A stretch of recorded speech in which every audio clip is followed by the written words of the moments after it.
Hi everyone, I'm John Rennie and welcome to The Boneyard. Master of suspense Alfred Hitchcock is considered by many to be one of the greatest filmmakers in all of cinema history. The director who most influenced me and almost everyone else is Alfred Hitchcock, because he basically invented suspense for the cinema. His classic thrillers about wrongly accused people on the run trying to clear their names, and murder mysteries such as The Lady Vanishes, 39 Steps, and North by Northwest are considered forerunners to modern and classic thrillers such as 3 Days of the Condor. Listen, you son of a bitch, I'm telling you, I came back with lunch and it was raining and the whole house was murdered. Everybody is dead. Marathon Man, and The Fugitive, to name but a few.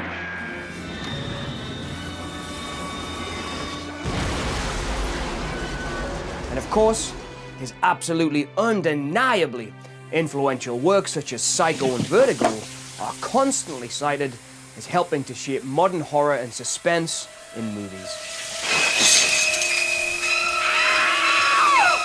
When I was a young film fan, I eagerly collected all of Hitchcock's works and watched in bewilderment as he constantly showed me the power of film, and that with an understanding of the craft of movie making and a great story, a filmmaker can affect a willing audience member on the deepest of emotional levels while also telling them an entertaining story full of action and excitement.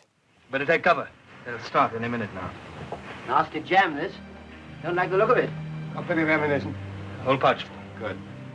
I have taken part in and taught many film classes over the years, and there is a reason why film studies and film schools often use Hitchcock as an example of film production, because his techniques were highly documented with his meticulous storyboarding, and his knowledge of cameras and lenses meant that he left nothing to chance.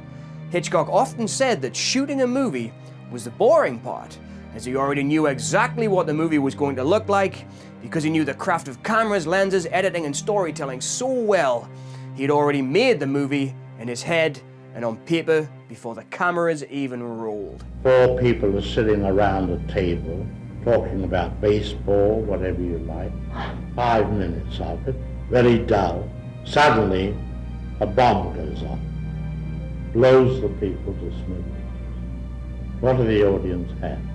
10 seconds of shock. Now take the same scene and tell the audience there is a bomb under that table and will go off in 5 minutes. Well, the whole emotion of the audience is totally different because you've given them that information.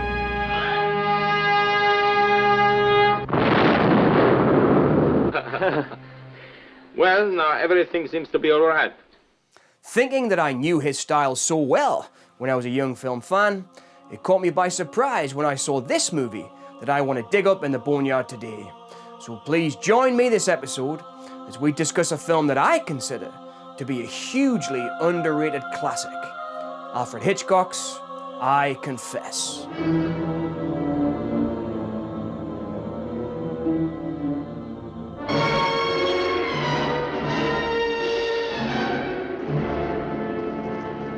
Released in 1953, the story of I Confess has the same frame of classic Hitchcock movies that focus on the theme of the wrong man.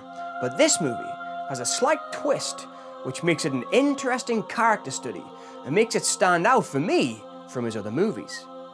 He tells us the story of Father Logan, played by the method acting icon Montgomery Clift, who is bound by the sanctity of the confessional when he hears the sins of one of his parishioners who admits to Father Logan that they have committed murder. I have killed Mr. Villette. The murderer then taunts him in a game of cat and mouse, and Father Logan himself becomes the sole suspect in the murder case. We have checked on every priest in Quebec. Each could account for his movements at the time of the murder. That is, each except one. Where were you at 11 o'clock, Father?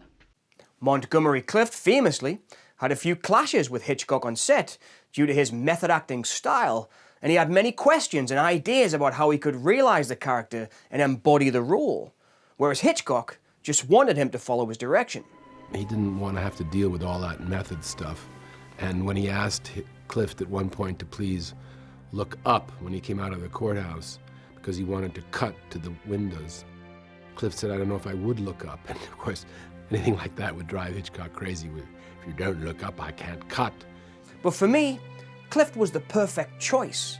His handsome good looks and deep, melancholic eyes are perfect for the inner turmoil that Father Logan faces in the movie. He's a simple priest dealing with complex inner conflicts such as Catholic guilt, faith, and the ethical obligation to oneself and others when faced with questions and accusations that will not just affect Logan himself, but everyone around him. This was the first time for me that Hitchcock gave us a character that wasn't self-assured and positive that he was going to come through this all right. She was seen again this morning with Father Logan. She told us of an appointment with Father Logan, an appointment that took place the night Monsieur Villette was murdered.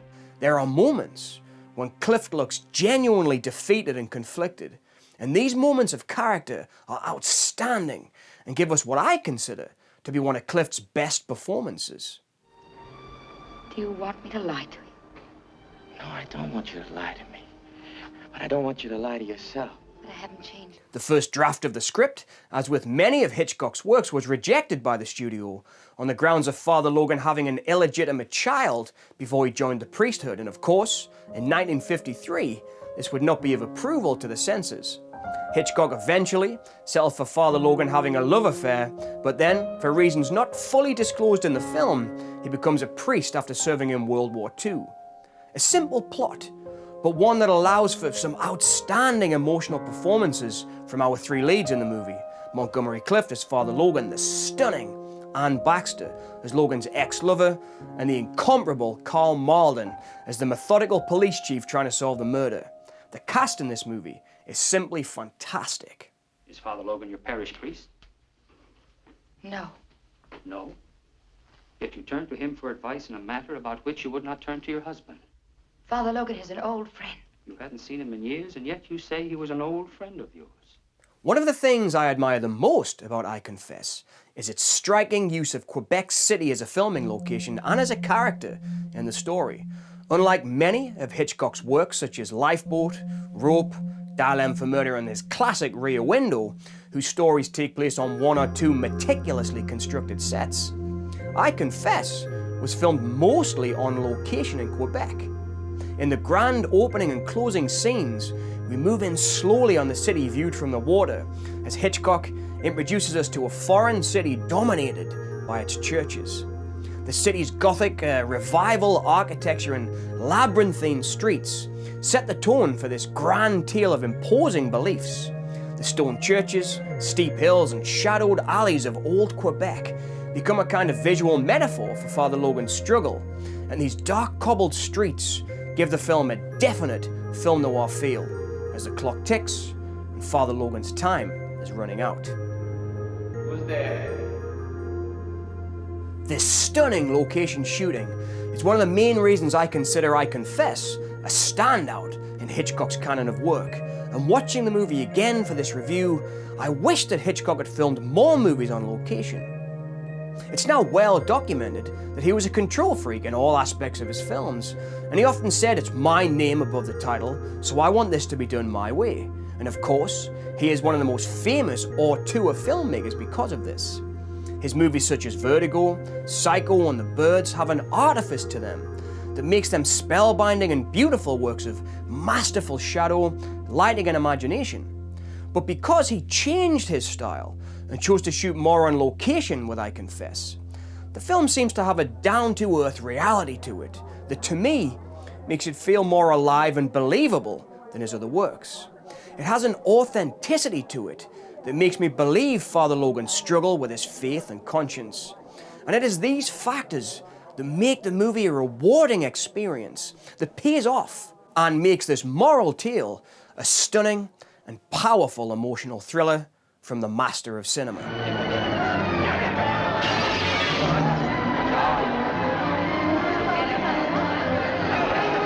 Montgomery Clift's method acting style also brings an authenticity to I Confess that Clift always brought to his roles, and it gives the film a dark, introspective tone.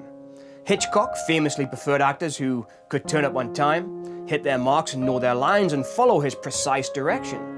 But Clift's distinctive acting approach allowed him to stand out as a character who feels authentically human and vulnerable, flawed, and most of all, relatable.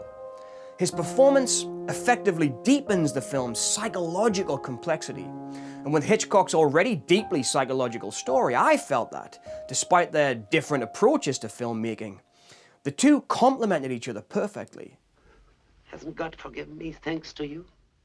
But the police never would. Hitchcock is one of the most visual directors to ever work in the medium. And with Clift's ability to show us his inner workings of a character just with his eyes, as his method perfected, these two icons working together made a work that shines in authenticity and relatability. I thought the world was coming to an end. I suppose there were millions of people feeling the same way that night. As I mentioned earlier, I Confess revisits one of Hitchcock's favourite themes, the innocent man wrongly accused, though I believe that I Confess marks one of the most serious explorations of this theme within a deeply moral story. They asked about me. You told them about me.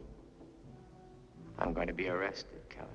And I also believe that I Confess acted as a prototype for his later heralded film, The Wrong Man, released 3 years later in 1956 and starring Henry Fonda. In The Wrong Man, Hitchcock would again present a man whose life is turned upside down by a case of mistaken identity, emphasizing how vulnerable we all are if we get trapped within an unforgiving justice system. For me, this is where the true horror lies in Hitchcock's work, and especially in I Confess. At its very foundation, like the stone walls of the city that Hitchcock draws us into, is an innocent man whose life has spiraled out of control through no fault of his own. And as I discussed, control was immensely important to Hitchcock in all aspects of his life and work. And I think that makes I Confess a story that is profoundly personal to Hitchcock himself. And this was very rare to come from this filmmaker indeed. I can't bear quarreling. I can't bear feelings between people. I think hatred is wasted energy, and it's all non-productive. A sharp word said by, say, a person who has a temper, if they're close to me, hurts me for days. I know we're only human. We do go in for these various emotions, call them negative emotions. But when all these are removed and you can look forward and the road is clear ahead and now you're going to create something, I think that's as happy as I would ever want to be. Hitchcock's own Catholic upbringing heavily influenced I Confess, giving it a much more distinctive and personal tone that I think sets it apart from his other works. I must tell someone. I want to make a confession.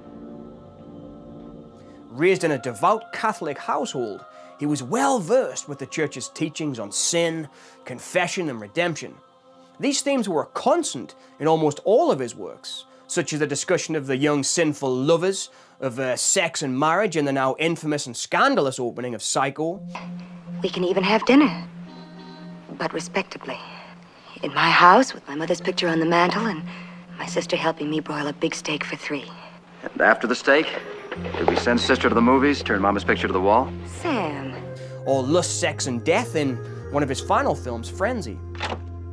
I don't know if you know, Babs, but you're my type of woman. I Confess has Father Logan ensnared in a moral dilemma. He is bound to maintain the rules of religion and the confessional, even though it means protecting a murderer and subjecting himself to suspicion. This moral bind speaks directly to the Catholic ideals of sacrifice, duty, and the sanctity of the confessional, placing the protagonist in an agonizing, soul-searching position that reflects Alfred Hitchcock's complex relationships with his own life and his own faith. It is a movie with many dark corners and ethical questions that makes it one of the most emotionally trying and nail-biting thrillers from the master of suspense. What does one do when one's wife is in love with a priest? You can leave me? How easily you can say that. When it was first released in 1953, I Confess was not well received by audiences and critics, who expected something different from Hitchcock at this point in his career. He was known for espionage movies of conspiracy, such as in Saboteur in 1942, and action-packed spectacles like The Lady Vanishes from 1938, which has thrilling chases aboard trains hurtling through the Alps. I think this mediocre reception was mostly because it was one of Hitchcock's most personal movies.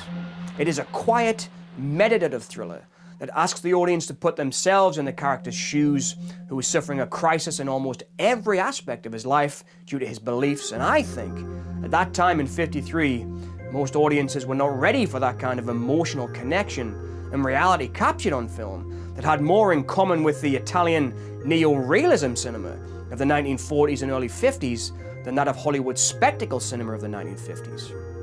I think it was because of I Confess's failure to impress critics that led Hitchcock to making his next film, Rear Window, in 1954 in a totally controlled studio environment so that he could craft it precisely to his specifications and once again have complete creative control. Rear Window is an undeniably influential and popular work, but in comparison to I Confess, it tells audiences the same old murder mystery, and Hitchcock returns to his tried and tested classical Hollywood approach to storytelling.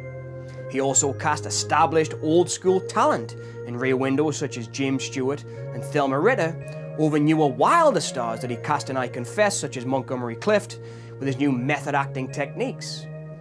I feel that Rear Window is a beautiful work, but it's also a safe work that he returns to form with, and I believe I Confess to be a much more emotionally engaging film that had Hitchcock taking his work very seriously and taking a personal approach from the master that unfortunately we would never see as fully realized on screen again as in I Confess. Then were you in love with the accused at the time of your marriage to Monsieur Grandfort? Due to these muted reviews, I Confess was ignored for some years until it found massive reappraisal among French critics, most notably those of Cahiers de Cinema. The French New Wave filmmaker Francois Truffaut, in particular, admired I Confess for Hitchcock's bravery in exploring themes of moral conflict and the human condition. Cahiers de Cinema described the film as a meditation on the costs of integrity and the ways that societal institutions, be they legal or religious, can impose restrictions on individual freedom. For these critics, Father Logan's moral dilemma reflected a deeply personal struggle for Hitchcock. They interpreted I Confess as being about Hitchcock's own personal beliefs, including his Catholic upbringing and lifelong obsession with the themes of guilt and redemption in his work.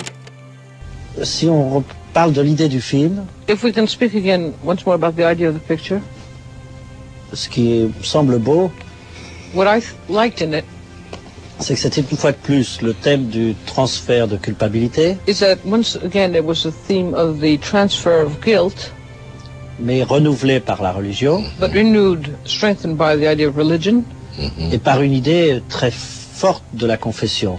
And by a very strong concept of confession. Yes. À partir du moment où Clift a reçu le secret de Keller en confession, received the killer's secret as a confession, c'est réellement lui qui est coupable. It's really he who becomes the guilty one. Yes, yes.